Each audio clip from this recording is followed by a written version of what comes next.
L'Algérie aime se faire peur dans cette Coupe d'Afrique des Nations puisque les Algériens s'étaient qualifiés après une séance de tir au but épique face à la Côte d'Ivoire en quart de finale. Et là, il a fallu encore attendre les derniers instants pour voir les Fennecs se qualifier donc pour cette finale de la Coupe d'Afrique des Nations. Le match avait bien démarré pour l'Algérie qui avait dominé cette première période et qui avait réussi à ouvrir le score grâce à un but contre son camp du défenseur nigérian William Troost-Ekong après un centre de Riyad Mahrez. Riyad Mahrez qui avait centré fort devant le but et le défenseur nigérian n'avait pas pu réagir à temps.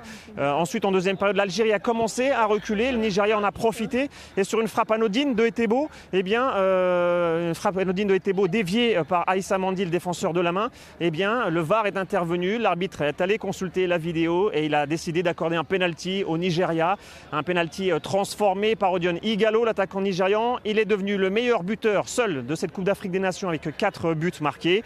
Alors on se dirigeait tranquillement vers les prolongations. Benasser a frappé la barre transversale dans les toutes dernières minutes. Et puis sur la dernière action du match, coup franc pour l'Algérie, Riyad Mahrez, la star de l'équipe, le capitaine s'en est chargé et il a inscrit d'une magnifique frappe en pleine lucarne le but de l'Algérie, le but qualificatif. L'Algérie qui s'est imposée 2-1 dans une ambiance de folie dans ce stade international du Caire.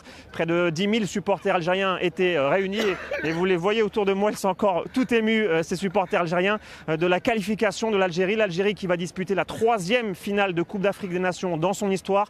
Pour le moment, il n'en avait remporté qu'une seule, c'était en 1990 à domicile. Cette fois, ça sera face au Sénégal et c'est une affiche que beaucoup d'observateurs rêvaient puisque sur le papier, c'était probablement les 2 meilleures équipes de cette compétition.